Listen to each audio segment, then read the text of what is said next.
नमस्कार दोस्तों, कैसे हैं आप सब? स्वागत है आप सभी का हमारे आज के इस नए वीडियो में। तो चलिए देखते हैं आज का ये वीडियो। तो इस वीडियो में हम आपको अच्छे से एक्सप्लेन करते हुए क्वेश्चंस को सॉल्व कराएँगे। बहुत सारे बच्चों को मेंटल एबिलिटी यानी रीज़निंग तार्किक क्षमता में बहुत सारी प्रॉब्लम थी। बहुत सारी प्रॉब्लम आ रही थी, बहुत सारे रिक्वेस्ट आ रहे थे कि आप अच्छे से एक्सप्लेन करके वीडियो बनाइए। प्रैक्टिस सेट हम बाद में कर लेंगे, ठीक है? तो चलिए सॉल्व करते हैं। तो स्पेशली ये वीडियो जो है इलाहाबाद बीए एंट्रेंस एग्जाम को लेकर बनाया जा रहा है। लेकिन जहाँ भी एंट्रेंस एग्जाम में जिस एंट्रेंस एग्जाम में मेंटल एबिलिटी यानी रीजनिंग के क्वेश्चन आते हैं, फिर चाहे वो बी एल एल बी हो या बी एच यू के एंट्रेंस एग्जाम हो, वहाँ पर ये इंपॉर्टेंट रोल निभाएगा, ठीक है? तो चलिए सॉल्व करते हैं। तो पहले पेपर पैटर्न समझ लेते हैं। स्पेशली बीए का है इसलिए मैं वही बताऊंगा। तो 2 आवर्स का टाइम होता है, मैक्सिमम मार्क्स 300 के होते हैं। क्वेश्चन पेपर को 4 सेक्शंस में डिवाइड किया जाता है और नेगेटिव मार्किंग नहीं होती है। ध्यान से सुन लीजिए, नेगेटिव मार्किंग नहीं होती है। इसका मतलब क्या है कि आपको एक भी क्वेश्चन छोड़कर नहीं आना है, फिर आए या ना आए, ठीक है? In case of Allahabad university BHU में आपको नेगेटिव मार्किंग मिलेगी, ओके? तो क्वेश्चन पेपर को 4 सेक्शन में जो डिवाइड किया गया है वो सेक्शन कौन कौन से हैं? देखिए, लैंग्वेज और लिटरेचर यानी हिंदी और इंग्लिश के सिर्फ और सिर्फ आपको एक सेक्शन करना है। या तो हिंदी कर लीजिए 25 क्वेश्चन, या तो इंग्लिश कर लीजिए, ठीक है, 50 मार्क्स के। जनरल अवेयरनेस के केस में आपको 25 क्वेश्चन 50 मार्क्स के करने हैं। जनरल मेंटल एबिलिटी यानी जो आज हम करेंगे रीजनिंग के क्वेश्चन, 25 क्वेश्चन होंगे 50 मार्क्स के।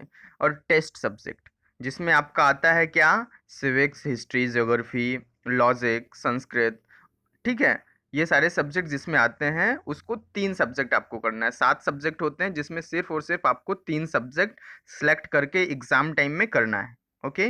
आप लोग अच्छे से प्रिपरेशन कर रहे होंगे। और ये मेरा इंस्टाग्राम है, यहाँ पर आपको बहुत सारे प्रैक्टिस सेट मिल जाएंगे। फिर वो जीएस के हों, मेंटल एबिलिटी के हों, मैथ्स के हों, रीजनिंग के हों, ठीक है? सब मिल जाएंगे आपको। जाकर अच्छे से सॉल्व करिए, डिस्क्रिप्शन बॉक्स में लिंक होगा। तो आइए देखते हैं मेंटल एबिलिटी के क्वेश्चन, ठीक है? पहला क्वेश्चन देखते हैं। अगर आपको नहीं पता अभी तक इसका सिलेबस क्या है, तो आप बता देंगे, कमेंट सेक्शन करिए, मैं आपको एक वीडियो बना दूंगा अच्छे से। तो पहला क्वेश्चन देखते हैं। In a certain code BEZ J is written as QTVY, then FQK U is written as। एक निश्चित कोड भाषा में दिस को दिस के रूप में लिखा जाता है, ठीक है? तो इसको किस रूप में लिखा जाएगा? ये बाइलिंगुअल इसीलिए बनाया है ताकि दोनों बच्चों को प्रॉब्लम ना हो, सीबीएसई बोर्ड वालों को और स्टेट बोर्ड वालों को। तो देखिए, ये क्या है, अल्फ़ाबेट सीरीज का क्वेश्चन है। सबसे पहले मैं बता देता हूँ आपको, जब आप अल्फ़ाबेट सीरीज के क्वेश्चन करते हैं तो कुछ चीज़ें ध्यान देने वाली बात होती हैं। पहला ये कि किस अल्फ़ाबेट को किस नंबर से रिप्रेजेंट करते हैं। For example, A represents 1, B represents 2, C represents 3। मतलब ए को 1 की तरह दर्शाया जाता है, बी को 2 की तरह, सी को 3 की तरह। वैसे ही एक्स को 24 की तरह, वाई को 25 की, और जेड को 26। मतलब इनका सीरीज होता है, ठीक है? 1 2 3 4, वैसे ABCD। तो और एक चीज ध्यान देने वाली बात है, ऑर्डर क्या होता है? ऑर्डर हमेशा A to Z होता है। Z to A नहीं होगा कभी भी। Z to A रिवर्स कर देगा, ठीक है? A to Z और Z to A होता है, ठीक है? मतलब ये हुआ, अगर आपको कहा गया है कि 28 रिप्रेजेंट करिए अल्फाबेट सीरीज में, तो आप क्या बताएंगे? क्वेश्चन आ जाता है कि in alphabetical series 28 represents to which alphabet, तो आप क्या करेंगे? आप तो कहेंगे 26 के आगे कोई अल्फाबेट ही नहीं है। तो इसमें क्या होता है, इसीलिए मैं ऑर्डर बता रहा हूँ कि A to Z, Z to A चलता है। Z के बाद 26 आया तो 27 is equal to A, 28 is equal to B। तो 28 पूछा गया है तो आपका करेक्ट ऑप्शन B हो जाएगा, ठीक है? तो ये ऑर्डर हो गया। ये दो चीजें आपको ध्यान देने वाली बातें हैं, ठीक है? अब क्वेश्चन को सॉल्व करते हैं। इस सीरीज में क्या किया गया है, BE जी आई जी जे, इसको अपोजिट कर दिया गया है। बी को अपोजिट करेंगे मतलब कि 2 का अपोजिट 25, ठीक है? तो अपोजिट कर दिया गया है, तो बी का अपोजिट वाई हो गया, ई का अपोजिट वी हो गया, जी का अपोजिट टी हो गया, आई का अपोजिट क्यू हो गया। अपोजिट का मतलब समझ गए ना? जैसे ए का अपोजिट जेड होता है, बी का अपोजिट वाई होता है, एक्स सी का अपोजिट एक्स होता है, तो यही चीज़ है। तो ठीक वैसे सिमिलरली हम जो पूछा जा रहा है कौन सा है, ये एफ क्यू के यू, इसको अपोजिट जब करेंगे तो एफ का अपोजिट यू आएगा, क्यू का अपोजिट जे आएगा, के का अपोजिट पी आएगा, यू का अपोजिट एफ आएगा। ठीक है, तो हमारा करेक्ट ऑप्शन पहला वाला हो जाएगा। ओके, कोई डाउट कमेंट सेक्शन में कर सकते हैं अगर डाउट है तो। क्वेश्चन नंबर 2 देखते हैं। Consider the following statements to be true even if they seem to be at variance from commonly known facts and decide which of the conclusion logically follows from the statements. यदि वे सामान्य रूप से ज्ञात तथ्यों से भिन्न प्रतीत होते हैं तो भी निम्नलिखित कथन पर विचार कीजिए और निर्णय लीजिए। ये स्टेटमेंट और कंक्लूजन के क्वेश्चन हैं। इनमें आपको फैक्ट्स छोड़कर फैक्ट्स को ध्यान नहीं देना है, जो स्टेटमेंट कह रहा है सिर्फ उसी पर फोकस करना है। जैसे स्टेटमेंट क्या कह रहा है कि मेनी स्कूटर्स आर ट्रक, कई स्कूटर ट्रक हैं। ऑल ट्रक्स आर ट्रेन, सभी ट्रक ट्रेन है। तो इससे क्या मिल रहा है मुझे, सभी ट्रक ट्रेन है, मतलब all trucks is equal to train. अब आप वहां पर लिख लीजिए truck is equal to train. जब ट्रक का डिब्बा बनेगा तो उसमें ट्रेन शामिल हो जाएगा, या ट्रेन का डिब्बा जब बनाएंगे ट्रक शामिल हो जाएगा। ठीक है, तो कंक्लूजन देखते हैं। Some trains are scooters and no trucks is a scooter. तो क्या है, क्या मिला आपको, सम ट्रेन्स आर स्कूटर, ठीक है, नो ट्रक्स। तो यहाँ सेकेंड वाला स्टेटमेंट रॉन्ग है, पहला करेक्ट है, ओनली फर्स्ट इज राइट। ठीक है, जब इसको हम रिप्रेजेंट करेंगे तो इसीलिए मैंने बोला था ना, trucks is equal to train जब आपने किया है तो ट्रेन के अंदर सारे ट्रक आ गए।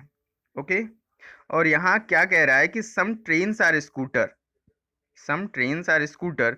तो ट्रेन को, ये देखिए some trains are scooter and train is equal to trucks, तो इसीलिए ट्रक और ट्रेन दोनों को स्कूटर क्या कह रहा है, क्लोजली हो रहा है ना, क्लोज कर रहा है, यही रीजन है।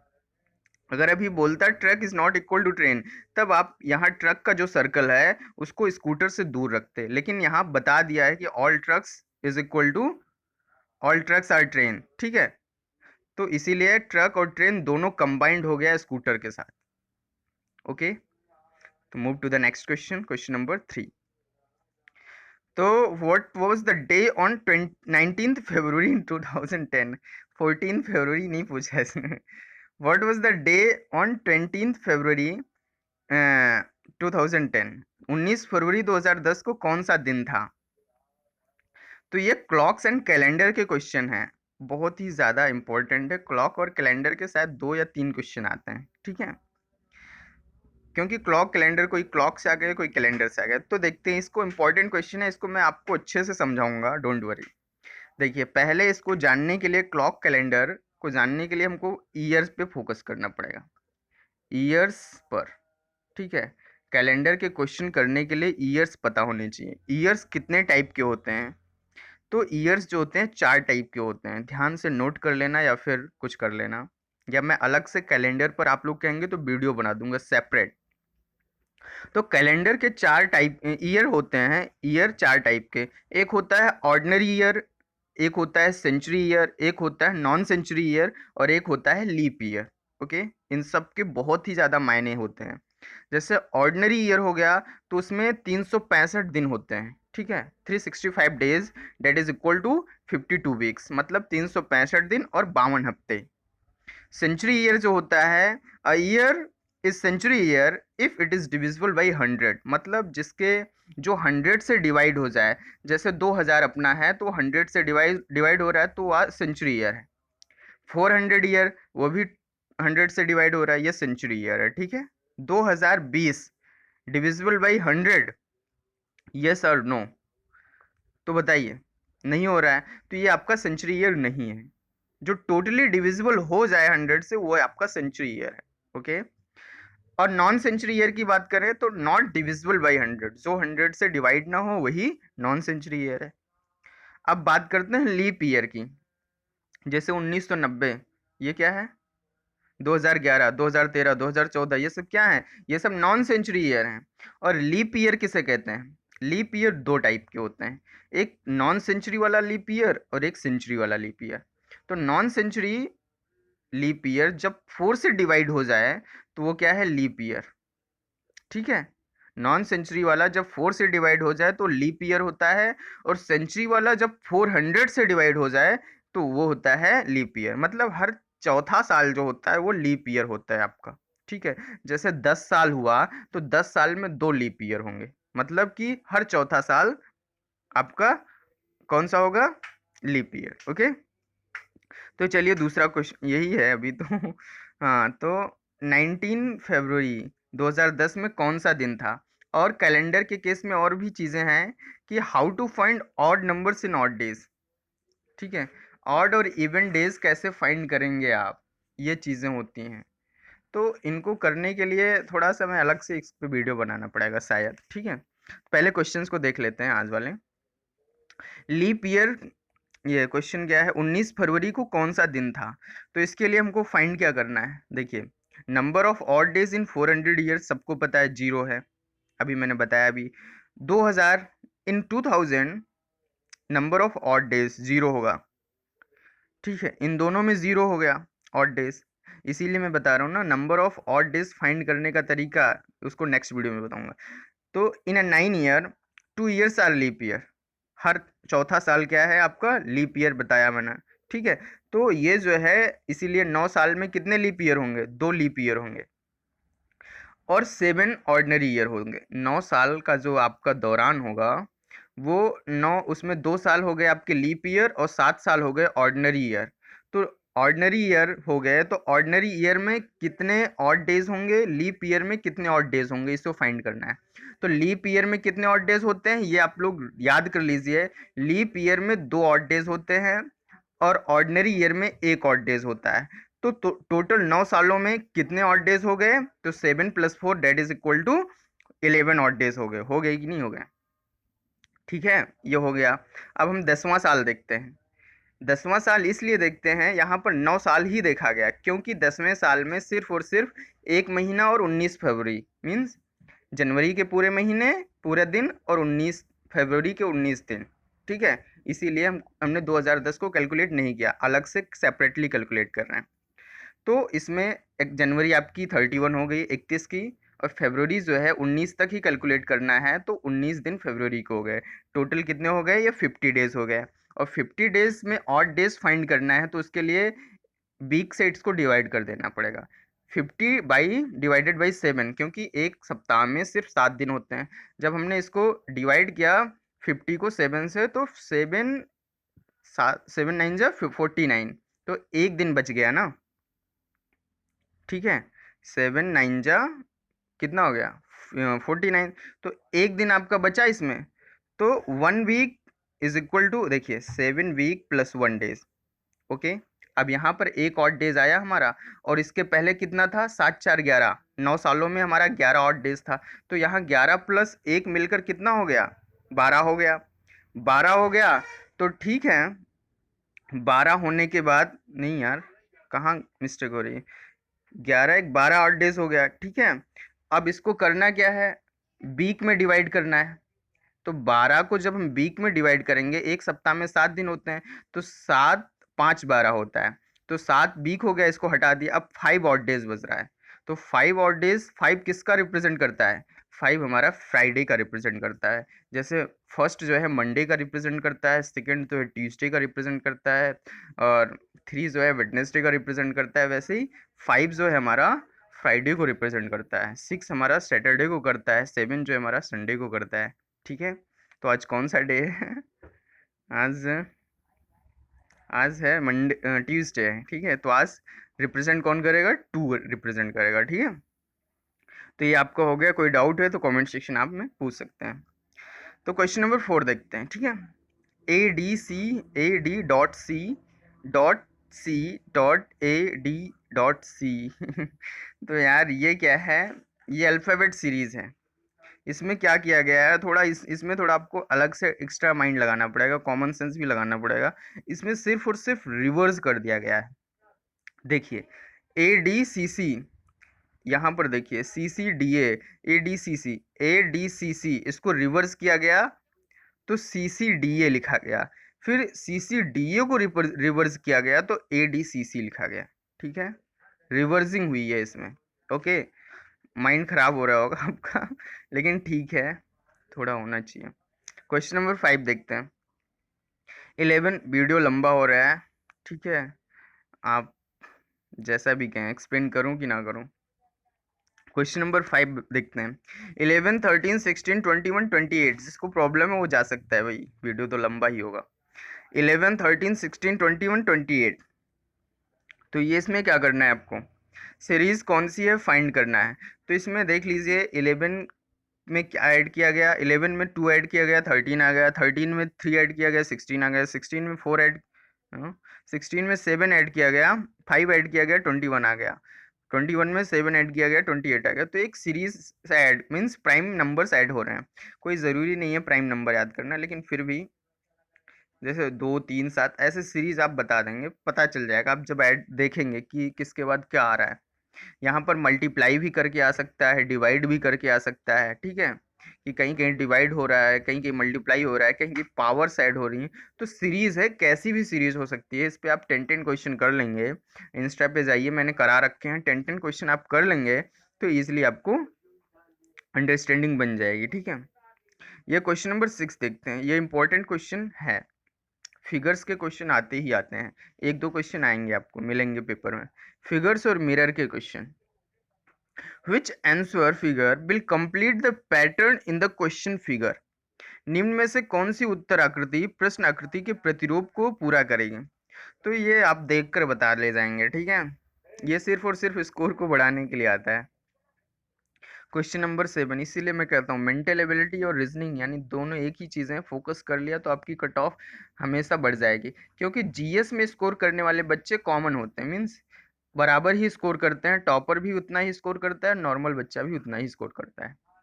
ज़्यादा स्कोर जो होता है वो मेंटल एबिलिटी में हो गया और आपके लैंग्वेज सब्जेक्ट में हो गया, उसी में दो में होता है। बाकी जीएस तो यार बहुत ज़्यादा ब्रॉड सब्जेक्ट है वो, उसमें कहीं से भी पूछा जा सकता है। इसलिए ज़्यादा फोकस आप अपने मेंटल एबिलिटी रीजनिंग वाले पोर्शन में करिए, उसके बाद जो बचे सब्जेक्ट पर करिए, ठीक है, दोनों ही स्कोर बढ़ाते हैं।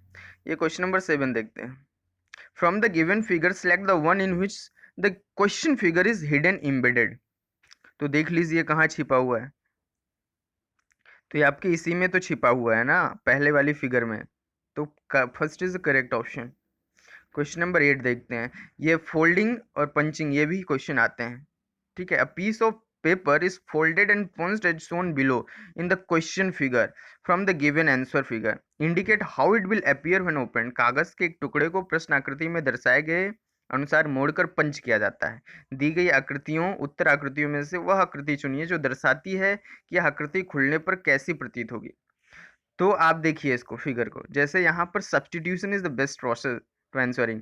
तो यहाँ पर आप जैसे सर्कल नहीं है तो तीसरे को हमने गायब कर दिया, अब सिर्फ हमको 3 आंसर में सेलेक्ट करना है।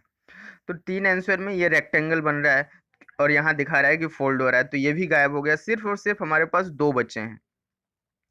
तो 2 में आप सिलेक्ट कर लेंगे अच्छे से, ठीक है, यही वे है अच्छे से आंसर करने का। क्वेश्चन नंबर 9, ये बहुत ही ज़्यादा इंपॉर्टेंट क्वेश्चन है। मिरर के क्वेश्चन हर हाल में आपसे पूछे जाएंगे, ठीक है। और मिरर के क्वेश्चन करने के लिए देखिए पहले इसे देखते हैं। If a mirror is placed on the line A V, then which of the answer figure is the right image of the given figure. यदि एक दर्पण को रेखा ए बी पर रखा जाता है तो कौन सी आकृति दी गई आकृति का सही प्रतिबिंब होगी, ठीक है। तो क्या होता है कि जो जब इमेज पर कोई चीज रखते हैं, जब आप अपना ही फेस देखते हो तो राइट साइड वाला लेफ्ट साइड वाला राइट साइड, लड़कियों का देखिए जो नोज रिंग पहनती हो वो लेफ्ट साइड आ जाता है, ठीक है। तो यही चीजें हैं, तो इसमें भी वही होगा, लेफ्ट साइड वाला राइट साइड चला जाएगा, राइट साइड वाला लेफ्ट साइड चला जाएगा। और क्या कहते हैं, बस यही होता है।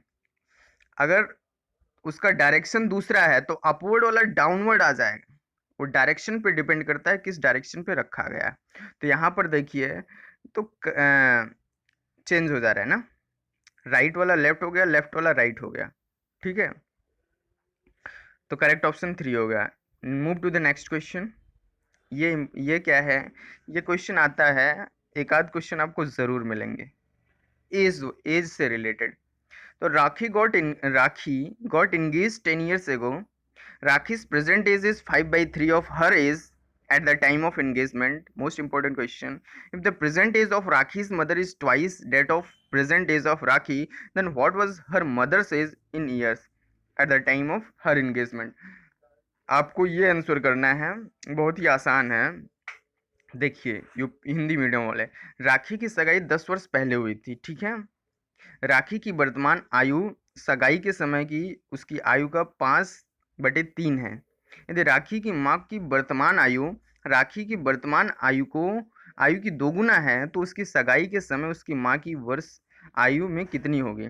मतलब आपको यह फाइंड करना है कि जो राखी की मम्मा है उसकी एज कितनी होगी eight the time of engagement, सगाई के समय। बहुत ही आसान है। देखिए, हमने लेट कर लिया कि राखी की प्रेजेंट एज कितनी है, एक्स है, जो भी रिप्रेजेंट करना है। और इसमें क्वेश्चन में दिया गया है कि राखी मदर एज इज ट्वाइस, और राखी की मम्मा की एज कितनी है, राखी के दोगुना है। तो राखी की एज हमने लेट किया एक्स, तो मम्मा की एज कितनी हो जाएगी, 2x हो जाएगी, ठीक है। और अब बात करेंगे at the time of engagement. Rakhi की सगाई कब हुई, 10 साल पहले हुई। राखी गॉट एंगेज 10 ईयर्स एगो। राखी की सगाई 10 वर्ष पहले हुई थी। तो राखी की सगाई के समय की एज हमको फाइंड करने के लिए क्या करना होगा, जो प्रेजेंट एज है उसमें से 10 माइनस कर देना होगा, ठीक है। समझ में आ रहा है। तो जो प्रेजेंट एज है राखी की, उसमें से 10 हमने माइनस कर दिया, तो क्या हुआ, ये आपकी एज आ गई राखी के eight the time of engagement की। और मम्मा की जब उस टाइम की एज फाइंड करनी है, तो हमने मम्मा की एज कितनी है, अभी अभी मम्मा की एज 2x है। 2x में से 10 माइनस कर देंगे, तो वो at the time of engagement mamma की एज आ जाएगी, ठीक है। तो ये हो गया। अब अकॉर्डिंग टू क्वेश्चन क्या कह रहा है कि at Rakhi's present age is 5/3 of her age at the time of engagement. तो राखी की प्रेजेंट एज जो है वो 5/3 है eight the time of engagement. तो 5/3 eight the time of engagement क्या निकाला मैंने, x-10, ठीक है। तो उसको 5x की वैल्यू, अब क्या आपको समझ में आ गया ना, x की वैल्यू यहाँ देखिए यार, सॉरी यार मैंने इसको सोल्यूशन नहीं दिखाया था। देखिए, तो यहाँ समझ में आया आपको। अकॉर्डिंग टू क्वेश्चन क्या कह रहा है, x की वैल्यू आपको पता चली कि नहीं चली, क्योंकि x जो है प्रेजेंट एज ऑफ राखी है, और प्रेजेंट एज ऑफ राखी है अकॉर्डिंग टू क्वेश्चन क्या है कि 5/3 ऑफ राखीज इंगेजमेंट एज। तो ये कर दिया, तो x की वैल्यू 25 आ जाएगा, ठीक है। 3x इज इक्वल 3 उधर चला जाएगा, 3x हो जाएगा, और 5x इंटू 5 × 10 = 50 हो जाएगा। तो जब इसको सॉल्व करेंगे तब आ जाएगा कितना, कितना आ जाएगा, x इज इक्वल टू 25 आ जाएगा, ठीक है। और अब 2x की बात है, 2x मतलब मम्मा की age at the present age. तो मम्मा की प्रेजेंट एज 2x, x की वैल्यू 25 है, तो 2x की वैल्यू कितनी हो जाएगी, 50 हो जाएगी। तो मम्मा की प्रेजेंट एज कितनी है, 50 है, ओके।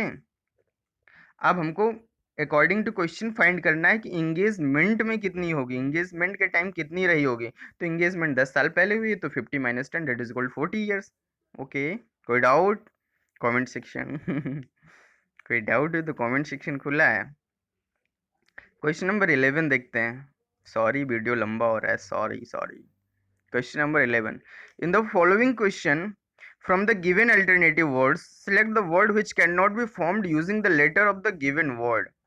निम्नलिखित प्रश्न में विकल्पों में दिए गए शब्दों में से उस शब्द का चयन करना है आपको जिसे प्रश्न में दिए गए शब्दों में प्रयुक्त अक्षरों का प्रयोग करके निर्मित नहीं किया जा सकता। कितनी प्यारी हिंदी है जैसे अब है सस्पेंसफुलनेस, तो सस्पेंसफुलनेस के अक्षरों से मिलकर सारे वर्ड बने हैं, तो ऐसा वर्ड आपको फाइंड करना है जो सस्पेंसफुलनेस से नहीं मिलकर बनाया जा सकता है।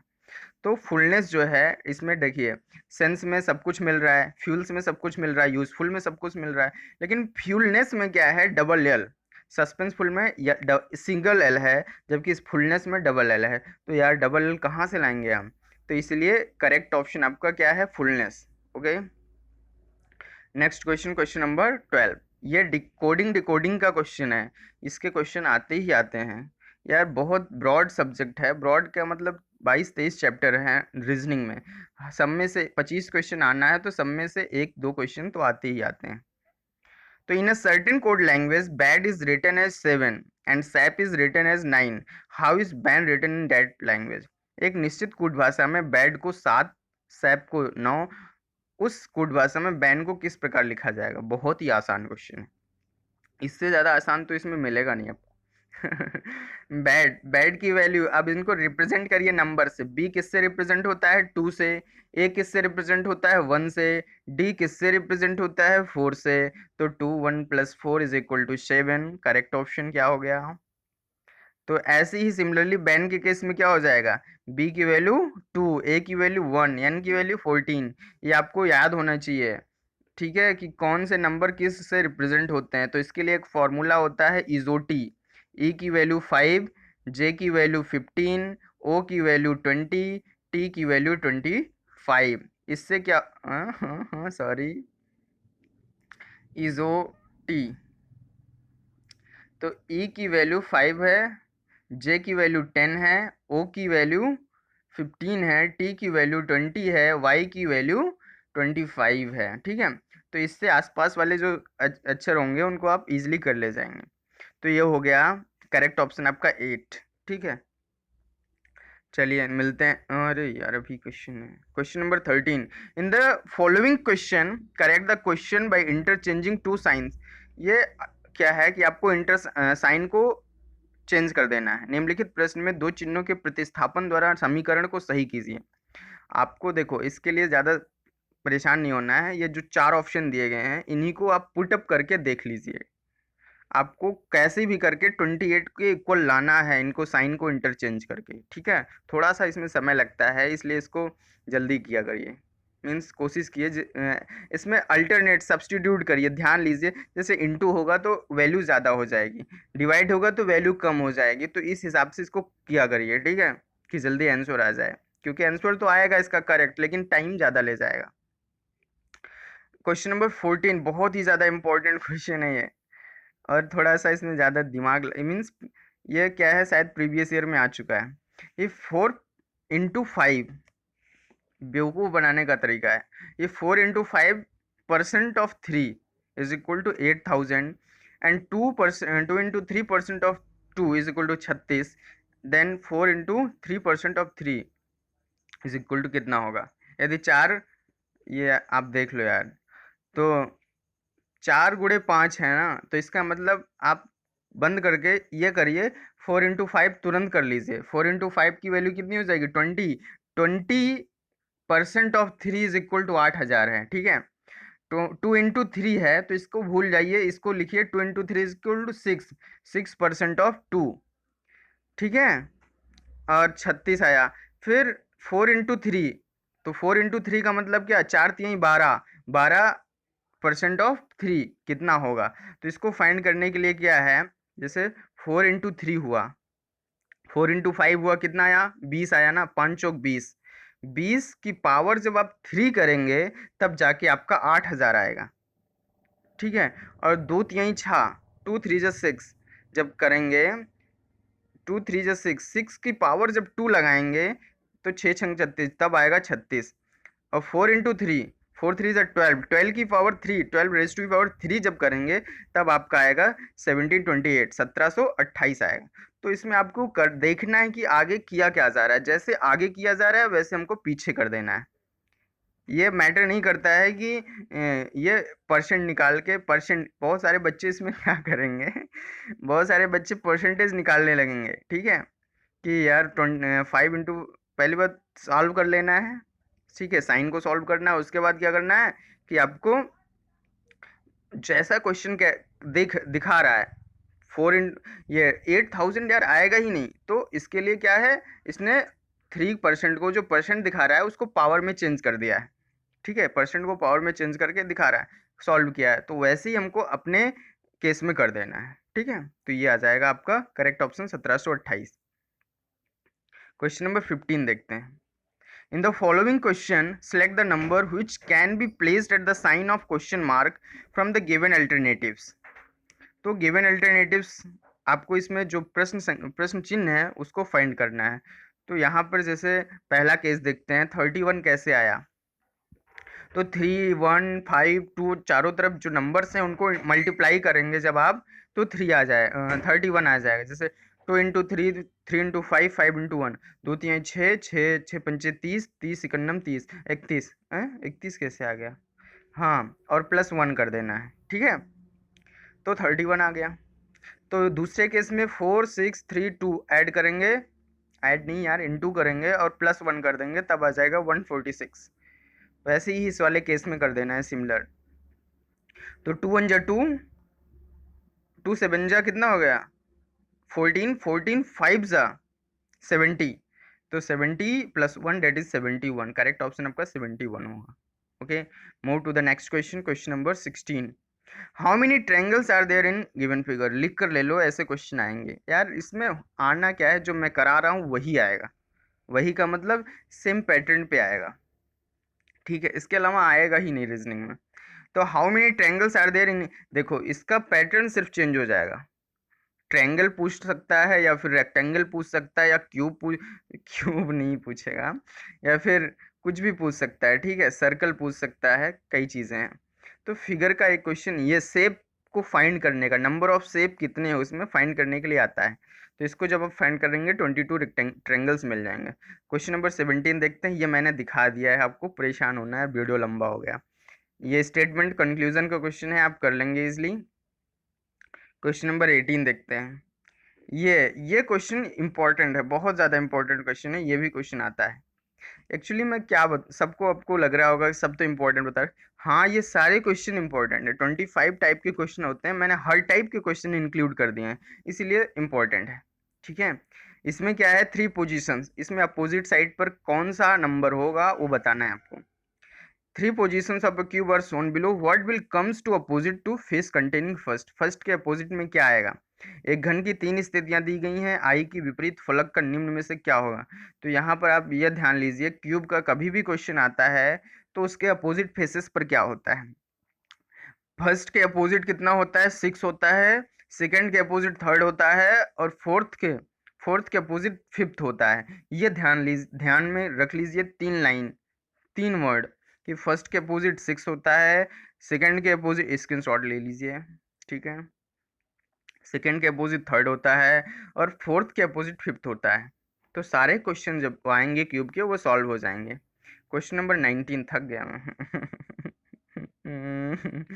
Question number 19, in the given figure how many pens are blue?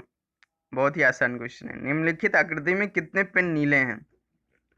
ध्यान देना यहाँ पे, जैसे ब्लू में क्या है, आप लोग करेंगे 16 19 4 सब ऐड कर लेंगे, लेकिन बाबू ये देखिए, ब्लू जो है ये ब्लू पेन नहीं है, ये ब्लू कलर है, ये काला कलर है, ठीक है। अब यहाँ पेन्स देखिए, पेन्स जो है सिर्फ और सिर्फ जो रेक्टेंगल में है वही पेन है। रेक्टेंगल में 19 4 आ रहा है, जो कि नीला है, तो आपका हो जाएगा ये 19 + 4 को ऐड करेंगे, 16 नहीं आ रहा है, 16 पेन है ही नहीं, ठीक है। जो पेन है वो सिर्फ और सिर्फ रेक्टेंगल में जो नंबर है वही पेन है, बाकी तो कलर्स हैं। तो 19 और 4, 19 4 23 होता है, मीन्स 23। तो यहाँ पर नंबर ऑफ ब्लू पेन्स कितना हो गया? 23 हो गया। अब आपको करना क्या है, दिख रहा है ना? मुझे बताने की ज़रूरत नहीं है। तो चलते हैं, मिलते हैं नेक्स्ट वीडियो में। अगर ऐसी ही वीडियो चाहिए आपको तो कमेंट सेक्शन भाई अच्छे से कमेंट करिए, ठीक है। मिलते हैं नेक्स्ट वीडियो में, ख्याल रखिए, कोई डाउट हो तो कमेंट सेक्शन इंस्टाग्राम पर आप पूछ सकते हैं, ठीक है। पढ़िए अच्छे से, बाय बाय।